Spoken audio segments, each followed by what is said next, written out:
కాదు అసలు ఇప్పుడు మనం ఏం చేద్దాం? ఏమైంది ప్రసన్న? మనం 2 years నుంచి ఒక దగ్గర చిట్టి వేస్తున్నాం కదా, వాళ్ళు పైసలను తీసుకొని పారిపోయారంట. Oh shit!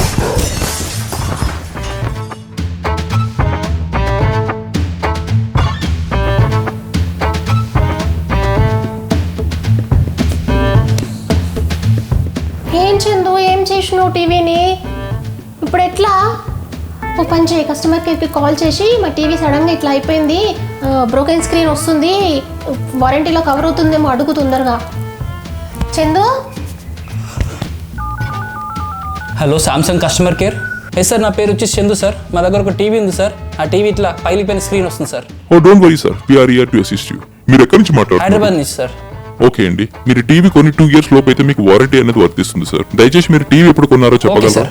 2 years అయితే ఇస్తారా సార్ వారంటీ? Okay sir. అయ్యా చందు, నిన్నటికే వారంటీ అయిపోయింది. ఓ మరేం పర్లేదు సార్, వారంటీ అయిపోతే కేవలం 90,000 మాత్రమే సార్.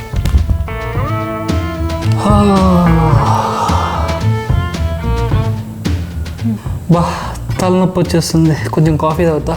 ప్రసన్న, ప్రసన్న, ఈ ముగ్గుది పలకదు. హలో, ఏడున్నా ప్రసన్న? పిలుస్తే పలుకుతలేవు. నేను విహాన్ని తీసుకొని షాపింగ్ మాల్కి వచ్చిన. ఇప్పుడు షాపింగ్ మాల్ ఏం ప్రసన్న? వాడు హైట్ అయిపోయినాయి చందు బట్టలన్నీ, తీసుకుందామని వచ్చిన. మళ్ళీ షాపింగ్కి వెళ్దామా నాన్న? నెక్స్ట్ వీక్ వెళ్దాం. బాగున్నాయి కదా ఇవాళ, చాలా షాపింగ్ అయింది మంది. ఇవాళ విహాన్కి మంచి మంచి షర్ట్స్ దొరికినాయి తెలుసా? బిల్ ఎంత అయింది? జస్ట్ 14,000 చందు. ఏమైంది చందు? పొద్దున్న నాకు ఒక రీల్ కనిపించింది. Do this remedy on Thursday and see money flowing in your life అని వచ్చింది. ఏది ఇవ్వ చూస్తా. Do this remedy on Thursday and see money flowing in your life. ఏముంది ఇందులో? పని చేసింది కదా. ఇది ఫ్లోయింగ్ అని ఉంది, ఫ్లో ఇన్ యువర్ లైఫ్ అని ఉంది. నీ లైఫ్లోంచి మనీ బయటికి ఫ్లో అయింది కదా, పని చేసినట్టే.